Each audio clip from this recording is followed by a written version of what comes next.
ওসমান গনি রাদিয়াল্লাহু আনহু এমন বড় ধনী ছিলেন, এমন বড় ধনী, যদি ওসমান ইচ্ছে করত স্বর্ণের চেয়ারের মধ্যে বসে বসে ওসমান জিন্দেগিটা কাটাই দিতে পারত।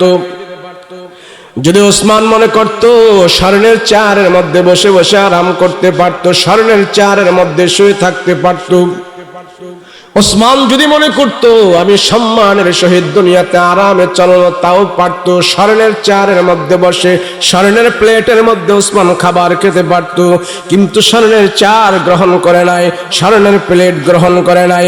ওসমান গনি রাদিয়াল্লাহু আনহুর কাছে আখিরাত সবচেয়ে বড় ছিল, আখিরাত সবচেয়ে বড় ছিল। সেই জন্য ওসমান কবরের পাশে দাঁড়ায় দাঁড়ায় কান্না করত। রাস্তা দিয়া যখন হেঁটে যাইত, কবরের পাশে ওসমান নীরবে যা দাঁড়ায় থাকতো।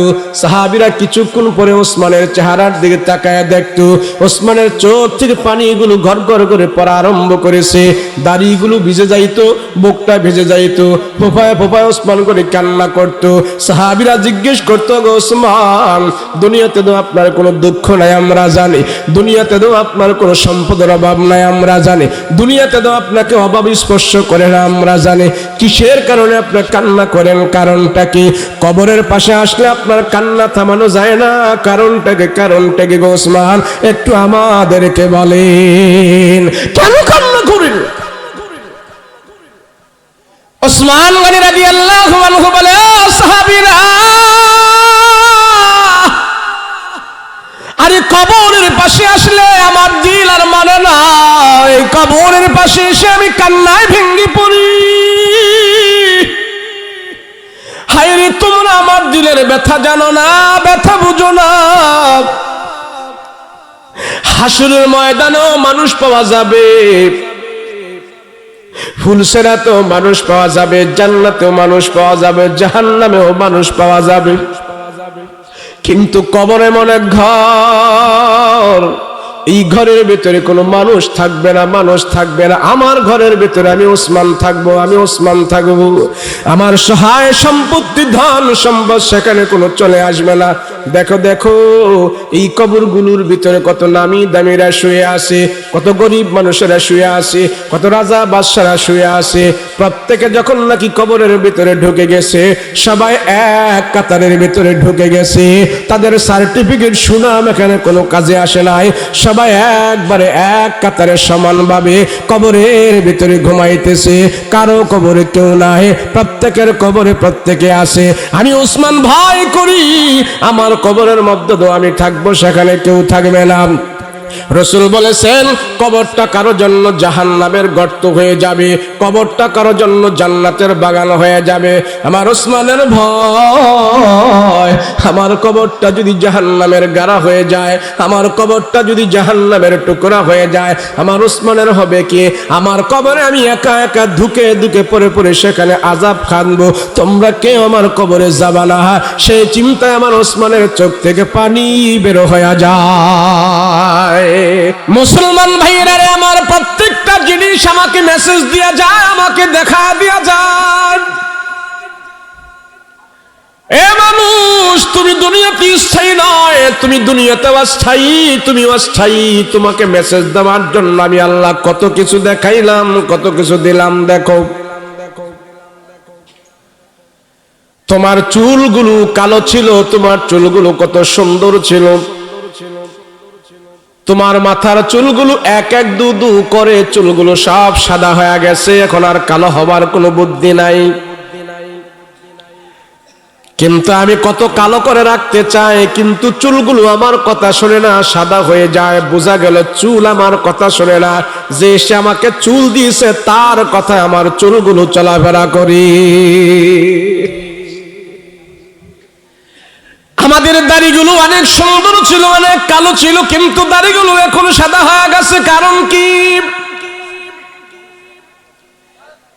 এই পৃথিবীর কোন মানুষ এমন পাওয়া যায় না দাড়িগুলো সাদা হোক। সাদা হয়ে গেল কোনো মেহেন্দি লাগি, রং লাগি কালো করে রাখতে চায়, কিন্তু দাড়িগুলো কালো থাকে না। আল্লাহ ডাক দিয়া কয়, মানুষ দাড়িগুলো তোমার থোতার সাথে আছে, কিন্তু দাড়িগুলো তোমার কথা শোনে না। তুমি মনে রাখবা, দাড়িগুলো তোমার না, তোমার না, দাড়িগুলো হলো আমার। আমার কথা মতো দাড়িগুলো চলে, তোমার কথা মতো চলে না।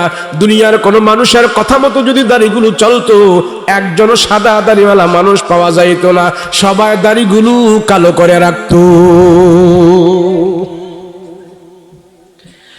আল্লাহ পাক ডাক দিয়া বলে, মানুষ,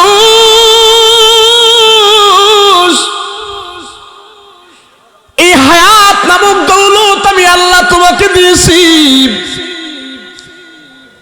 তোমার মূল্যবান চোখের ভিতরে আমি আল্লাহ পাওয়ার দিয়েছি, তোমাকে চোখটাও আমি আল্লাহ দান করে দিয়েছি। তোমার এই চোখের সামনে যদি একটা 1 টাকা দামের কাগজ রাখা হয়, তোমার দুনিয়াটা অন্ধকার হয়ে যায়। এ মানুষ 1 টাকার কাগজের পিছনে কি আছে তুমি দেখো না? এই 1 টাকার একটা কাগজ তোমার চক্ষুকে আড়াল করে দিয়েছে, দুনিয়ার সব আলো থেকে তোমাকে বঞ্চিত করে দিয়েছে। বোঝা গেল বান্দা, তোমার পাওয়ার নয়, তোমার ক্ষমতা নয়, এই চোখগুলো আল্লাহ পাক কিছুদিনের জন্য আমাকে ব্যবহার করতে দিয়েছে, চোখের আলো আল্লাহ পাক আমাকে দিয়েছে। আল্লাহ ডাক দিয়া কয়, মানুষ রে, এই চক্ষু তোমার না, চোখের আলো তোমার না। যদি আমাদের আলো হইতো, যদি আমাদের চোখ হইতো, একটা মানুষও পাওয়ারের চশমা লাগাইতো না। পাওয়ারের চশমা লাগায় আমরা কেউ থাকতাম না, আমাদের চোখের মধ্যে চশমা লাগানোর কোনো দরকার ছিল না। আল্লাহ ডাক দেয়া কয়, মানুষ, আমি আল্লাহ তোমাকে এগুলি দিয়েছি সামান্য কিছুদিন ব্যবহার করার জন্য। কিছুদিন ব্যবহার করো। আল্লাহ পাক রব্বুল আলামিন আমার আপনার দেহের ভিতরে কত লক্ষ লক্ষ কোটি কোটি টাকার সম্পদ দিয়েছে। যদি একজন আদনা গরিব রিকশাওয়ালা, ড্রাইভার, ব্র্যান্ড শ্রমিক, মজুরকে যদি বলা হয় তোমার তো টাকার অভাব, বলে হাব, এ রিকশাওয়ালা ভাই, তোমার হাতটা আমাকে কেটে দিয়ে দাও, আমি 50,000 টাকা দিব, বা 1 লাখ টাকা দিব, অথবা 2 লাখ টাকা দিব, তোমার হাতটা কেটে দাও। বলেন কোন রিকশাওয়ালা রাজি হবে কিনা তার হাতটা 2 লাখ টাকায় বিক্রি করবে? করবে? 2 লাখ টাকা দিলেও আমার হাতটা আমি কাউকে দিব না। যদি বলা হয়, হুজুর আপনাকে 3 লক্ষ টাকা দেওয়া হবে, আপনার একটা চোখ দিয়ে দেন, আমি এত খারাপ না, আমি এত অভাবী না, 3 লক্ষ টাকার বিনিময়ে আমার একটা চক্ষু কারো কাছে আমি বিক্রি করব না। 2 লক্ষ টাকার বিনিময়ে আমার একটা পা আমি বিক্রি করব না। আল্লাহ বান্দা, আল্লাহ পাক ডাক দিয়া বলে, বান্দা, তোমার দেহের ভিতরে, তোমার শরীরের মধ্যে আমি আল্লাহ লক্ষ লক্ষ টাকার, কোটি কোটি টাকার মাল সম্পদ আমি আল্লাহ দিয়েছি, আমি আল্লাহ দিয়ে রাখছি। এ মানুষ, তুমি আমার আল্লাহকে চিনো, আমার আল্লাহকে চিনো। আমি আল্লাহ কে, তোমরা আমাকে চিনো। আমি কে, আমার কি ক্ষমতা, আমার কি পাওয়ার। এ মানুষ, আমার আল্লাহর এত ক্ষমতা, এত পাওয়ার, তোমরা আমাকে চেনো, তোমরা আমাকে চেনো। আমরা ক্ষমতা চিনি, আমরা টাকা চিনি, আমরা গরম চিনি, আমরা নরম চিনি, আমরা নারী চিনি, আমরা বাড়ি চিনি, কিন্তু আল্লাহ বলে, আমাকে না চিনা দুনিয়াতেও তোমার ক্ষতি হবে, আমাকে না চিনলে তোমার আখিরাতেও লস হবে। আমার আল্লাহকে তোমরা চেনো। যারা আল্লাহকে চিনি ফেলেছি, দুনিয়াতেও তারা কামিয়াব, তারা আখিরাতেও কামিয়াব হয়ে যাবে। আল্লাহকে চিনো। সাহাবায়ে কেরাম জিজ্ঞেস করলেন, ইয়া রাসূলুল্লাহ, ইয়া হাবিবাল্লাহ, ও রহমতের নবী, আল্লাহকে আমরা কিভাবে চিনবো? সহজে আল্লাহকে আমরা কেমনে চিনবো? আল্লাহকে মানি বিনা দলিলে আল্লাহ এক, বিনা দলিলে মানি আল্লাহ এক। তবে রাসূলগো, আল্লাহকে দেখে দেখে চিনার কোনো সুযোগ আছে কিনা? কোনো কিছু দেখে দেখে আল্লাহকে চিনার সুযোগ আছে কিনা?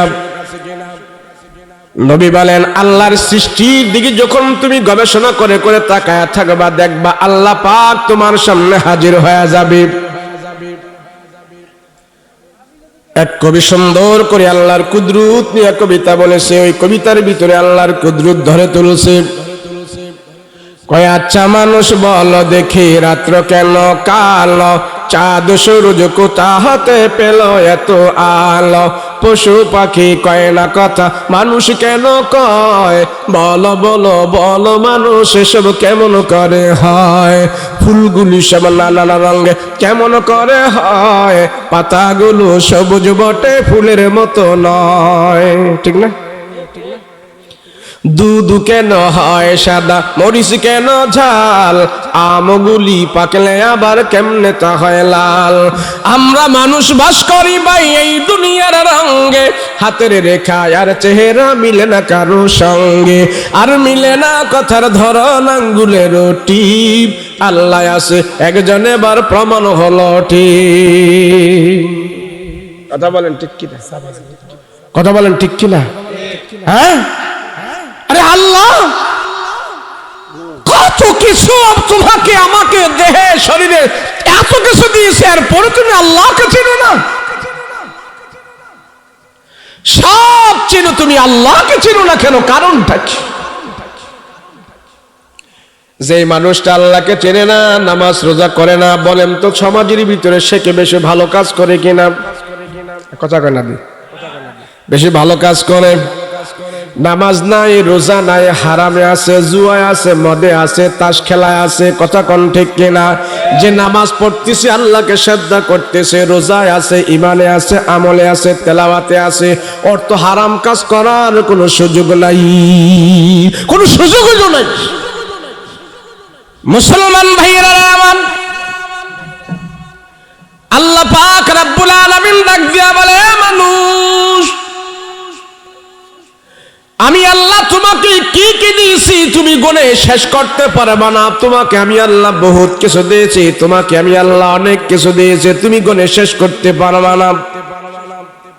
তোমার যেটা দরকার ছিল না আমি আল্লাহ তাও দিয়েছি, অতিরিক্ত ভালোবাসার জন্য, অতিরিক্ত মহব্বতের জন্য। এ বান্দা, তোমার এক এক সময় এক একটা জিনিসের দরকার, তাও ব্যবস্থা আমি করে দিয়েছি।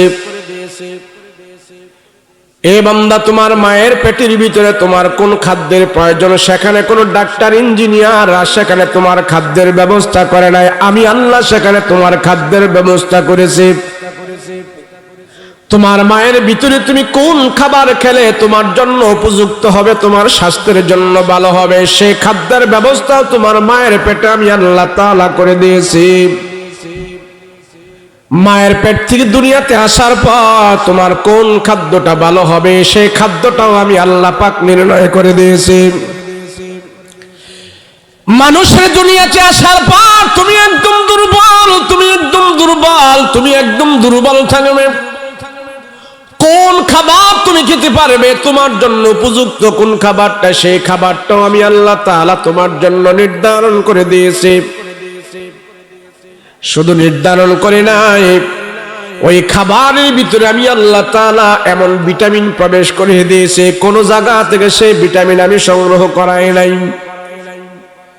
বান্দা, দুনিয়াতে যাবার পর আমি জানি তুমি শক্ত জিনিস খেতে পারবা না, আপেল, কমল, আঙ্গুল, ভাজি এগুলো খেতে পারবা না, রুটি খেতে পারবা না। সেই জন্য দুনিয়াতে যাবার পর তোমার খাদ্যের প্রয়োজন, সেজন্য আমি আল্লাহ তাআলা তোমার মায়ের পেটের ভিতরে আমি দুধের ব্যবস্থা করে দিয়েছি। জানো সেই দুধের ভিতরে কে আছে? আমি আল্লাহ তোমার মায়ের স্তনের দুধের ভিতরে আমি আল্লাহ 70 প্রকারের ভিটামিন সেখানে ঢোকায়া দিছি।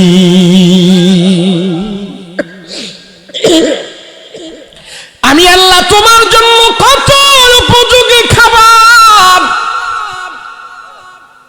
এ মানুষ আমি আল্লাহ তোমার কত ভালোবাসি, কত মহব্বত করি, কত দয়া করি।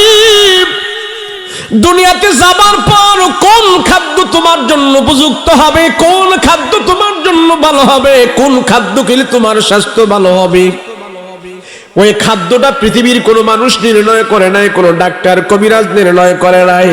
আমি আল্লাহ তোমার জন্য সেই খাদ্যের ব্যবস্থা করেছি। নুজদিকুম মিম্মা ফি বুতুনিহি মিন বাইনি ফারসুন ওয়া দামিল লাবানান খালিসান সাইগাল লিশারিবিন। তোমার জন্য এমন খাবার আমি ব্যবস্থা করেছি, এটা একবারে গরম না, আবার ঠান্ডাও না, শক্ত না। তুমি বেশি ঠান্ডা খাইলে তোমার পেটের ভিতরে গেলে বুট বোড়াইব, আবার গরম খাইলে তোমার ঠোঁট পড়া যাইব। সেই জন্য আমি আল্লাহ তাআলা সামান্য গরম এবং সামান্য ঠান্ডা এমন একটা সুন্দর দুধের ব্যবস্থা করেছে তোমার জন্য খাওয়ার উপযুক্ত।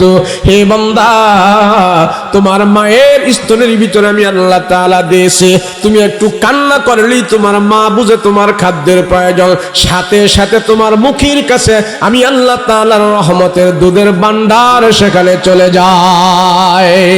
সুবহানাল্লাহ।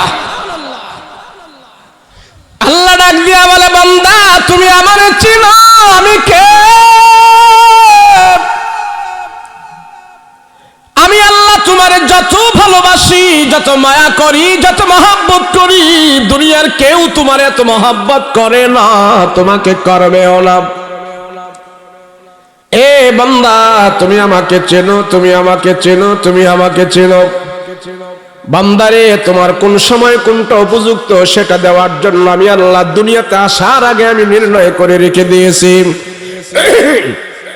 এ বান্দা, দুনিয়াতে আসার আগে আমি তোমার উপযুক্ত খাবার আমি নির্ণয় করে দিয়েছি।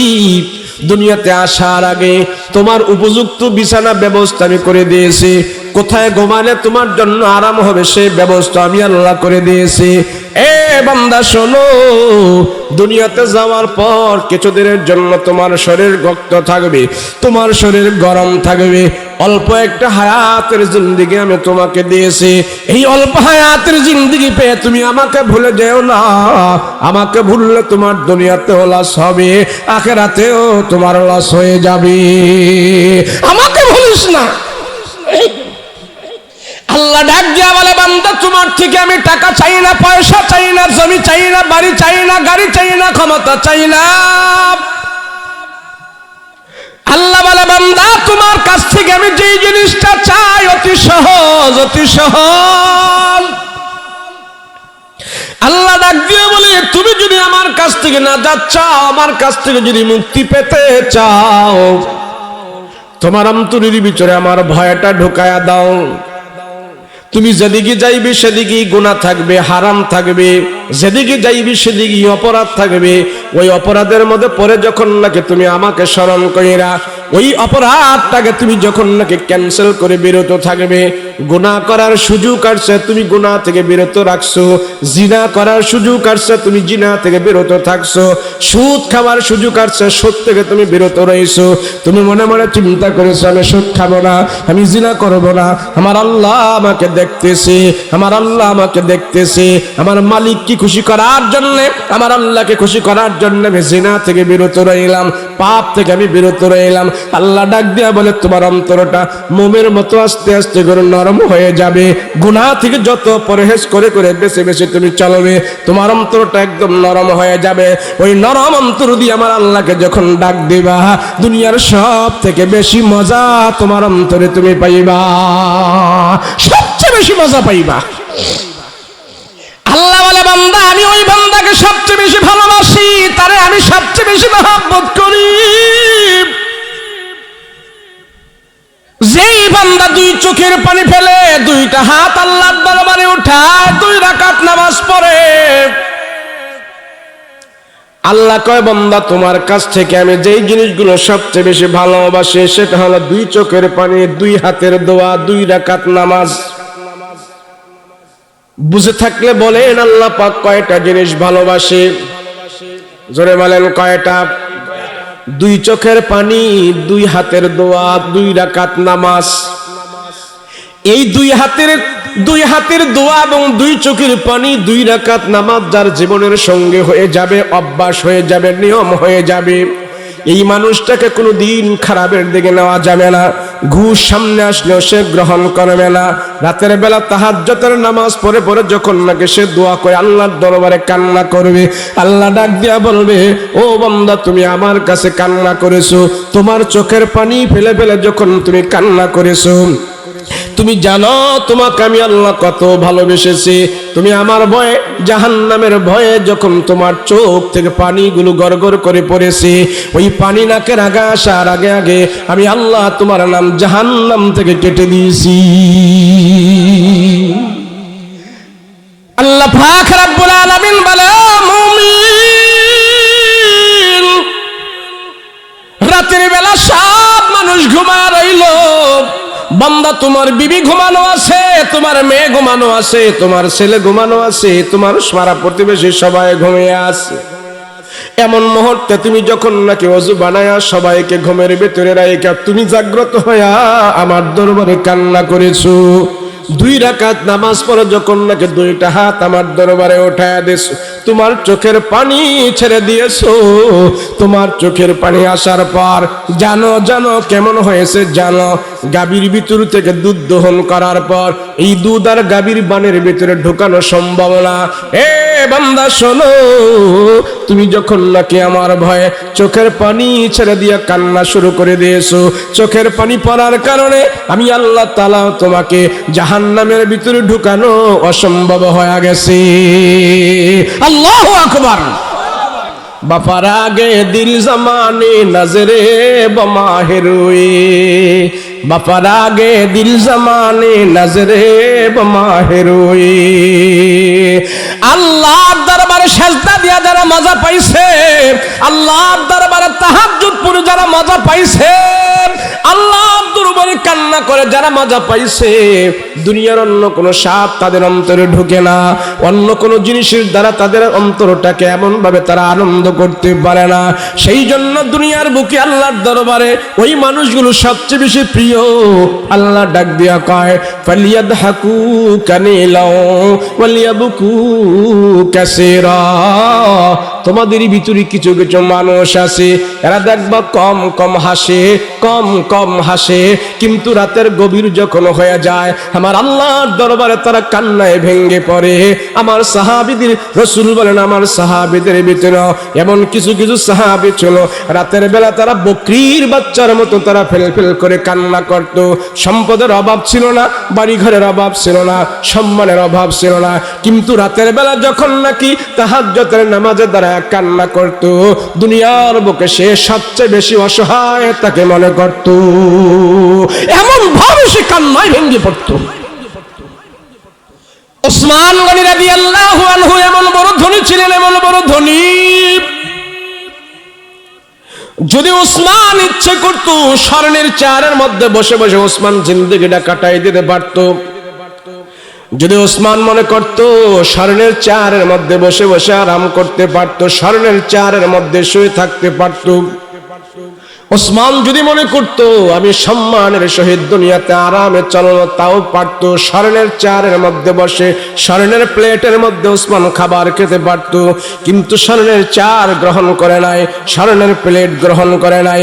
ওসমান গনি রাদিয়াল্লাহু আনহুর কাছে আখিরাত সবচেয়ে বড় ছিল, আখিরাত সবচেয়ে বড় ছিল। সেই জন্য ওসমান কবরের পাশে দাঁড়ায় দাঁড়ায় কান্না করত। রাস্তা দিয়া যখন হেঁটে যাইত কবরের পাশে ওসমান নীরবে যা দাঁড়ায় থাকতো।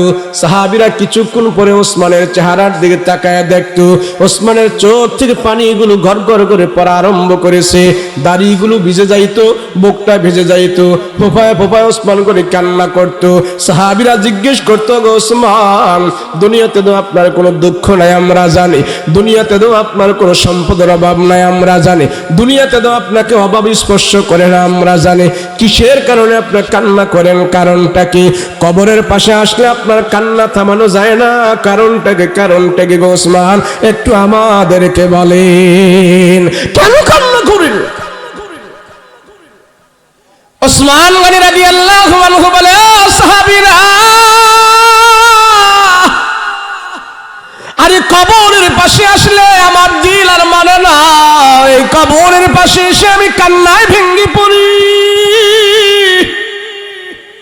হায়রে, তোমরা আমার দিলের ব্যথা জানো না, ব্যথা বুঝো না।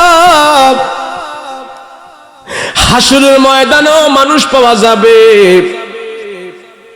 ফুলসেরাতেও মানুষ পাওয়া যাবে, জান্নাতেও মানুষ পাওয়া যাবে, জাহান্নামেও মানুষ পাওয়া যাবে, কিন্তু কবরে মনে ঘর, এই ঘরের ভিতরে কোনো মানুষ থাকবে না, মানুষ থাকবে না। আমার ঘরের ভিতরে আমি ওসমান থাকবো, আমি ওসমান থাকবো। আমার সহায় সম্পত্তি, ধন সম্পদ সেখানে কোনো চলে আসবে না। দেখো দেখো এই কবরগুলোর ভিতরে কত নামি দামিরা শুয়ে আছে, কত গরিব মানুষেরা শুয়ে আছে, কত রাজা বাদশারা শুয়ে আছে। প্রত্যেকে যখন নাকি কবরের ভিতরে ঢুকে গেছে, সবাই এক কাতারের ভিতরে ঢুকে গেছে। তাদের সার্টিফিকেট সুনাম এখানে কোনো কাজে আসে নাই। সবাই একবারে এক কাতারে সমানভাবে কবরের ভিতরে ঘুমাইতেছে। কারো কবরে কেউ নাই, প্রত্যেকের কবরে প্রত্যেকে আছে। আমি ওসমান ভয় করি আমার কবরের মধ্যে তো আমি থাকবো, সেখানে কেউ থাকবে না। রসুল বলেছেন কবরটা কারো জন্য জাহান্নামের গর্ত হয়ে যাবে, কবরটা কারো জন্য জান্নাতের বাগান হয়ে যাবে। আমার ওসমানের ভয়, আমার কবরটা যদি জাহান্নামের গাড়া হয়ে যায়, আমার কবরটা যদি জাহান্নামের টুকরা হয়ে যায়, আমার ওসমানের হবে কি? আমার কবরে আমি একা একা ধুকে ধুকে পরে পরে সেখানে আযাব খানবো, তোমরা কেউ আমার কবরে যাবা না। সেই চিন্তায় আমার ওসমানের চোখ থেকে পানি বের হয়ে যায়, সেই চিন্তায় পানি বের হয়ে যায়। আল্লাহর নবী রাহমাতুল লিল আলামিন বলে, মানুষ যার অন্তরটা একবারে কঠিন হয়ে যায় সে কবরের খবর রাখে না। জাহান্নামের ভয়ের কথা তার দিলের ভিতরে থাকে না। আল্লাহ ডাক দিয়া বলে, মানুষ তোমাদের কি হইল? তোমাদের অন্তরটাকে তোমরা এমন ভাবে কেন শক্ত করে ফেলেছো, কারণটা কি? আল্লাহ ডাক দেয়া বলে, মানুষকে আমি আল্লাহ এত ভালোবাসি, তারপরও মানুষের অন্তরটা এত শক্ত কেন? আল্লাহ নিজে মানুষের অন্তর সম্পর্কে ব্যাখ্যা করতেছেন, বর্ণনা করতেছেন। সুম্মা কাসাতু কুলুবুকুম ফাহিয়া কাল হিজারাতি আও আশাদ্দু কাসওয়া ফাইন্না মিনাল হিজারাতি লামা ইয়াতাফাজ্জারু মিনহুল আনহার। ও মানুষ, তোমরা কেন জানো না আমার আল্লাহর ভয়ে পাহাড় পর্যন্ত কাঁদে, আমার আল্লাহর ভয়ে পাথর পর্যন্ত কাঁদে, আমার আল্লাহর ভয়ে ওট পর্যন্ত কাঁদে, আমার আল্লাহর ভয়ে আসমান পর্যন্ত কাঁদে। কিন্তু মানুষ তোমরা আশরাফুল মাখলুকাত হয়ে কেন কাঁদো না? আমার ভয়ে তোমাদের অন্তরের ভিতরে কেন কান্না আসে না? কারণ কি? কারণ কি? তোমাদের অন্তরগুলো কি পাথরের চাইতে আরো বেশি শক্ত হয়ে গেল নাকি? তোমরা দেখো ওই পাথর পর্যন্ত আমার আল্লাহর ভয়ে তারা কাঁদতে থাকে, পাথর পর্যন্ত কাঁদে। অমানুষ তোমাদের কি হইল? মুসলমান ভাইরা রে, আমার পাথরের চাইতে শক্ত আমরা আর কি জানি? আল্লাহর ভয়ে সেই পাথর পর্যন্ত কাঁদে, পাথর পর্যন্ত কাঁদে। পাথর কান্না করার কারণ কি? আল্লাহ কয়, মানুষ পাথর কেন কাঁদে জানোনি? কেন কাঁদে? পাথর কেন কাঁদে জানোনি? কেন কাঁদে জানোনি? আল্লাহ কয়, সুম্মা কাসাত কুলুবুকুম মিন বাদি যালিকা ফাহিয়া কাল হিজারা ফাহিয়া কাল হিজারাতি আও আশাদ্দু কাসওয়া ফাইন্না মিনাল হিজারাতি লামা ইয়াতাফাজ্জারু মিনহুল আনহার। এই পাথরকে আমি জাহান্নামের লাকড়ি বানাবো। মানুষ এবং জিনকি পুরাণের জন্য পাথর হবে সেখানে জাহান্নামের লাকড়ি। আল্লাহ ডাক দিয়া বলে, এ মানুষ, তোমাকে জাহান্নামের আগুনে পুরানোর জন্য আমি পাথরকে লাকড়ি হিসাবে ব্যবহার করব। সেই পাথর আমার আপনাকে পোড়াইবে। ওই জাহান্নামে যখন পাথরগুলো জ্বলতে থাকবে, ওই পাথর জাহান্নামের আগুনের ভয়ে আল্লাহর দরবারে কান্নাকাটি করে, রে মালিক, আমাকে জাহান্নামের আগুনে তুমি পোড়ায়ও না। কিন্তু পাথরের কথা আল্লাহ শোনে নাই। আল্লাহ ডাক দিয়া বলে, আমার আশরাফুল মাখলুকাত যখন নাকি বেঈমান হয়ে যাবে, আমার আশরাফুল মাখলুকাত যখন নাকি মুমিনের কাতার থেকে তার নাম কেটে ফেলবে, আমার আল্লাহকে যখন তারা চিনবে না, তোমাকে আমি সেখানে পাথর, তোমাকে সেখানে লাকড়ি হিসাবে ব্যবহার করব।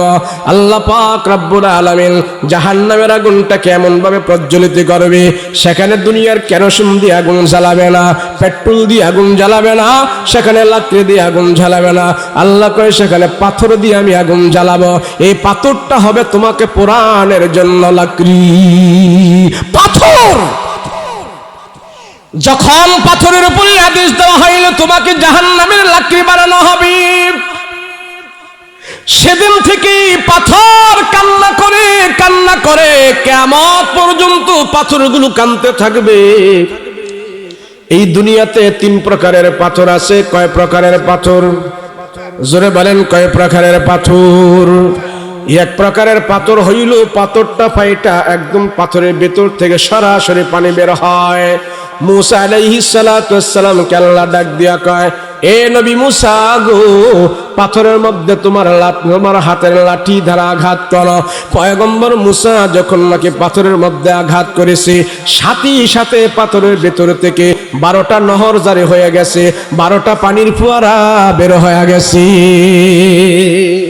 পাথরের ভিতরে এত পানি। আর এক প্রকারের পাথর আছে, অজস্র জোরে পানি পড়ে না, শুধু ঘামে তার টেপ টেপ করে পানি পড়ে, পুরা পানি পড়ে না। পাথরটা কাঁপতে থাকে, আস্তে আস্তে করে পানি বের হইতে থাকে। আপনারা যারা মাধবকুণ্ড, সীতাকুণ্ডে গেছেন, জাফলংয়ে গেছেন, আছেন না? গেছেন নি? মাধবকুণ্ডে যান নাই?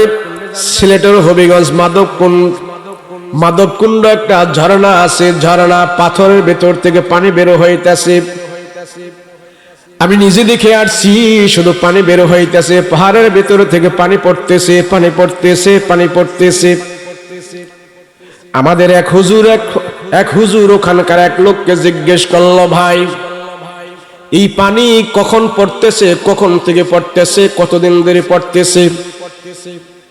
সে বলে, হুজুর আমাদের বয়স 35 বছর, আমার বয়স 35 বছর, আমার বাবাও এখানে ছিল, আমার দাদাও এখানে ছিল, তারাও নাকি দেখে গেছে এইভাবে পানি পড়তেছে, আমিও দেখতেছি পানি পড়তেছে, কোনোদিন কমেও না বাড়েও না, শুধু এইভাবে পানি পাথর থেকে পড়তেছে। তখনই কোরআনের আয়াত আমার মনে হয়ে গেছে, হায়রে আল্লাহ পাক রব্বুল আলামিন বলেছে, মানুষ আমার আল্লাহর ভয়ে পাথর কাঁদে, পাথর কাঁদে। মানুষে পাথরের চাইতে তোমাদের দিলটা আরো নরম হয় না কেন? পাথরের চাইতে তোমাদের দিলটা আরো শক্ত হয়ে গেছে, তোমার দিল থেকে কান্না বের হয় না কেন? ওই দিলগুলোর জন্য আল্লাহ পাক আফসোস করতে থাকে, ও মানুষ এত শক্ত দিল নিয়ে তুমি আমার কাছে আসবা না, এত শক্ত দিল নিয়ে তুমি দুনিয়াতে থাইকো না, আমার আল্লাহর রহমত তোমার ভিতরে ঢুকবে না, ঢুকবে না তোর ভিতরে। সৌদি আরবে যারা গেছেন, তারা মধ্যে মক্কা মদিনা যারা সফর করেছেন, তায়েব গেলে দেখবেন আমার রাসূল পাক সাল্লাল্লাহু আলাইহি ওয়াসাল্লামকে মেরে ফেলার জন্য কাফেররা ষড়যন্ত্র করেছিল। নবীজি এক পাহাড়ের নিচে বসে, আর কাফের মুশরিকরা পাহাড়ের উপরে উঠে বিশাল বড় একটা পাথর ছেড়ে দিয়েছে। নবীজি ডাইরেক্ট নবীজির কাছে এইভাবে সরাসরি পাথরটা চলে আসবে, আর নবীজি পাথরের উপর পড়ে, পাথরের নিচে পড়ে একবারে মুহাম্মদ শেষ হয়ে যাবে। কাফের মুশরিকরা এই ষড়যন্ত্র করেছে। ওই কাফের যখন পাহাড়ের উপরে উঠে যখন নাকি পাথরটা এইভাবে ছাড়ছে, এখনো সেখানে পাথরটা আছে, ছোট্ট একটা পাথর এইভাবে ধাক্কা দিয়া রাখছে, বড় পাথরটাকে নিচে পড়তে দেয় নাই। আল্লাহ পাক দেখায়া দিয়েছে, দেখো দেখো পাথর কিভাবে আরেকটা পাথরকে সেখানে আটকায়া দিয়েছে। আমার রহমতের নবীকে আমি আল্লাহ বাঁচায়া দিছি। পাথর আল্লাহ ডাক দিয়া বলে, মুমিন তোমার অন্তর পাথরের চাইতে কেন আরো শক্ত হয়ে গেছে? অন্তর নরম করো, অন্তর নরম করো।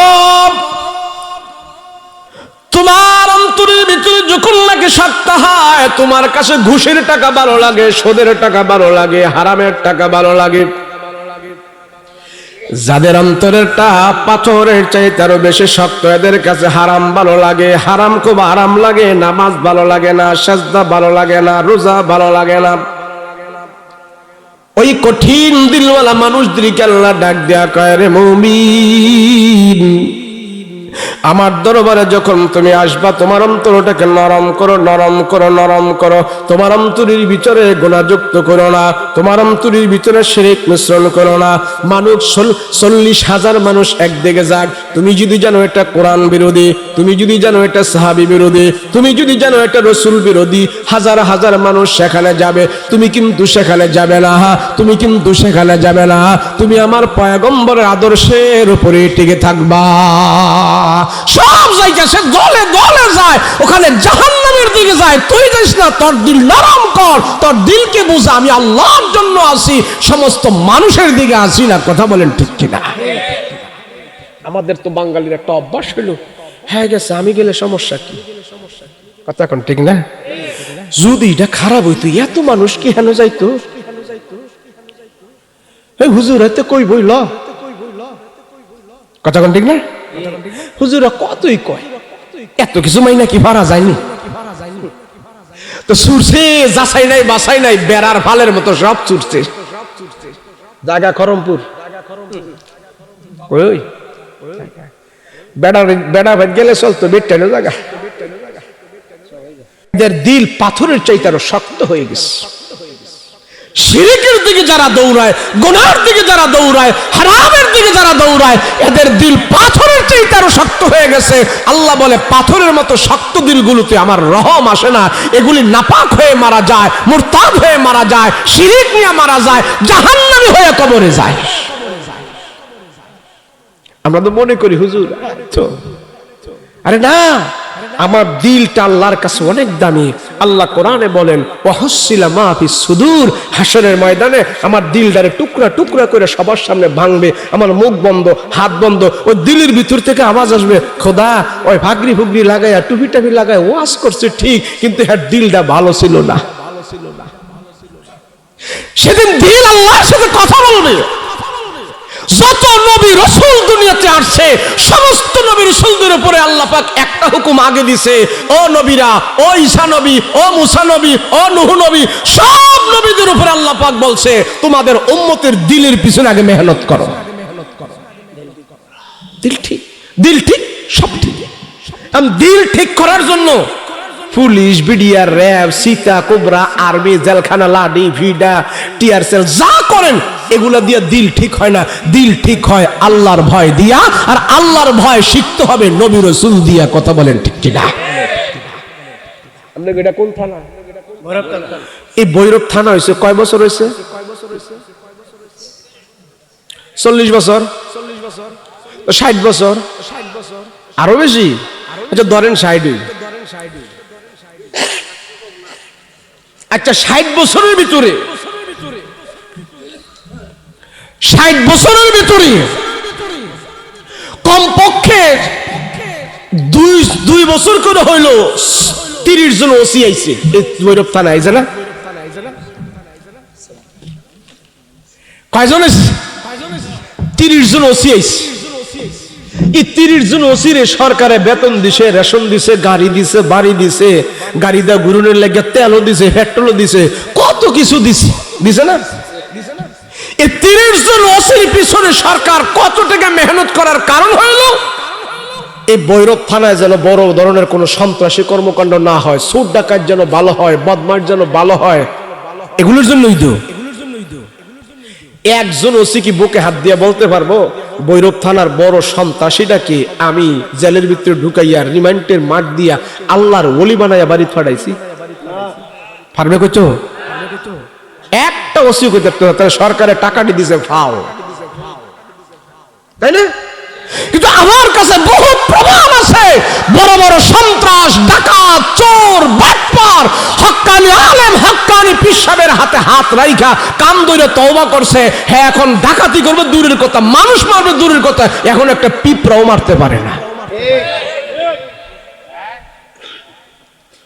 তাহলে আল্লাহর ভয় ঢুকে আল্লাহওয়ালাদের কাছে গেলে, কোরআনওয়ালাদের কাছে গেলে, হক্কানি আলেমরা আলেমদের কাছে গেলে তারা বলে এইভাবে এইভাবে চলো, আল্লাহকে মানো, আল্লাহকে মানো, এইভাবে এইভাবে চলো। কথা বলেন ঠিক কিনা?